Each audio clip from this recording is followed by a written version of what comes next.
Who would have thought a show celebrating the absolute stupidity and fun of the animation classics like SpongeBob SquarePants, Ren and Stimpy, Aqua Teen Hunger Force, and The Amazing World of Gumball would become a show I find myself absolutely in love with. Among all of you who watch these videos and share my enthusiasm for something created by a couple of cool dorks who got their start making animation on Newgrounds, I feel a sense of camaraderie between you guys and me. Here we are, a couple of months later, and I've written, edited, and narrated multiple videos showcasing my love for the series. Despite what some of you may say, I actually find it incredibly creatively enriching. Not only do I get to improve my editing and writing on a weekly basis, but I also get to explore new creative elements behind the scenes of the show, elements of which I would have never even thought of before doing the research. In spite of having only 2 seasons, Smiling Friends is an explosion of creativity that never fails to surprise me. If there's one thing I haven't done on my channel, it's to fully critique it. So that's what I'm about to go and do now. The gloves are coming off, and I'm not going easy on the Smiling Friends, despite my absolute adoration for it. And just a quick reminder, don't forget to like, subscribe, and ring the bell if you want to hear more of my takes on Adult Swim related content. Since I know a lot of you are new viewers here, it's freer than a copy of WinZip, and like the Smiling Friends with Desmond in the pilot episode, only takes a couple quick clicks that will put a smile on my face. Also, drop a comment below on what you think Smiling Friends could improve on in the next season. It not only helps push my videos to the algorithm, but I also genuinely want to know everybody else's fair criticisms.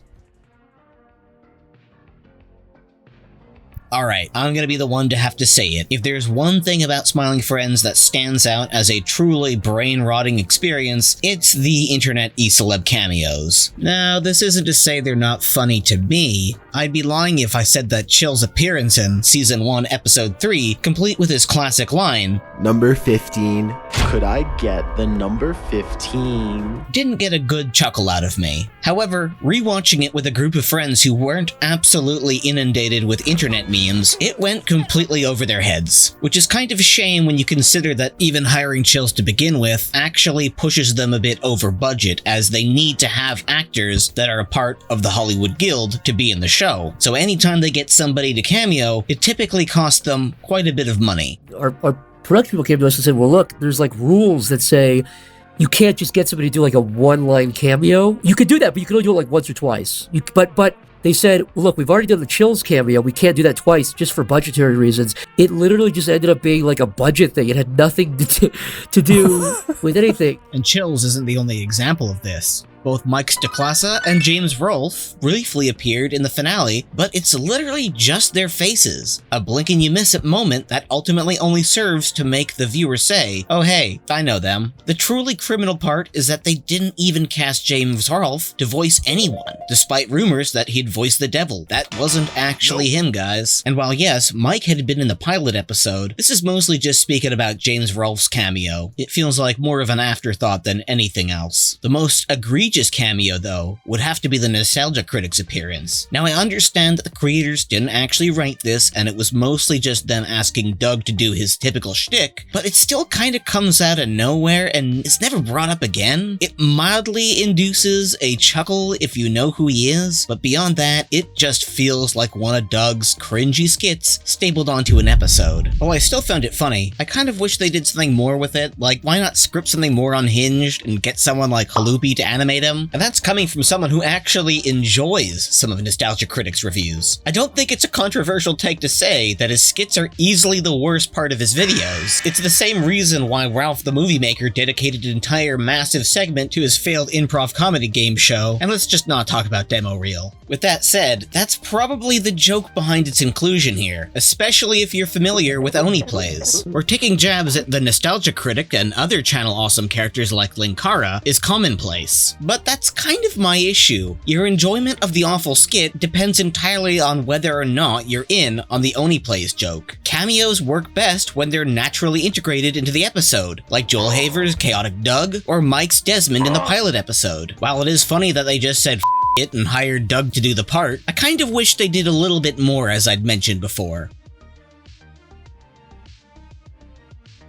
One common criticism I've seen leveled at Smiling Friends is its use of awkward, stilted dialogue, like when Mr. Boss randomly flies off and Charlie casually remarks, God, he's funny, man. Wow, the boss is the funniest guy that I know. I think I can say, you know what I mean? Yeah, no, I know. I think I can say that now. Moments like these can feel jarring or offbeat, but personally I think that's the point, and it adds to the show's charm and gives the characters a sense of grounded realism, as if they were actual people reacting to naturally bizarre situations. Sure, it's not gonna land for everybody, but comedy's subjective after all. For me, it's one of the show's most endearing quirks. It creates a kind of anti-punchline humor, where the absence of a big reaction is what actually makes it funny. Anyways, that's just my 2 cents. Moving on.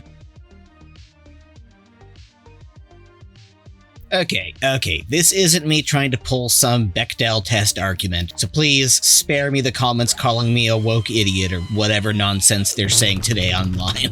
But hear me out. Smiling Friends is a show filled with various weirdo characters. We've even got the Frowning Friends, who are literally just the inverse of the main cast in terms of their motto. So why out of the entire cast is there not at least one woman with a role in the story? We know that both Marge Simpson and Zoe exist, Marge being Glep's wife, Zoe being Charlie's girlfriend, but we only know this through online trivia, brief mentions from Zach and Michael outside of the show, and neither of the characters has had a single line of dialogue, which to me feels like a missed opportunity. I mean, think about it. It would have been a great chance to subvert our expectations of what their relationships might be like when compared to other animated television shows. What makes this even more baffling to me is that Michael Cusack has an entirely female-centric show called YOLO Crystal Fantasy, where he literally tackles all the jokes you'd expect for women. So I'm genuinely curious as to why they haven't thought to write anything for Marge or Zoe. There's clearly an interest in exploring female characters elsewhere in Cusack's work, so why not here? This really is more of a nitpick at the end of the day, but I genuinely kind of wish we'd get a little bit more, because they seem to be pretty loved by the community every time I put up votes for them, in terms of which characters people would actually like to see more of. In conclusion, Smiling Friends remains a show I hold near and dear to my heart. Its absurd humor, wild creativity,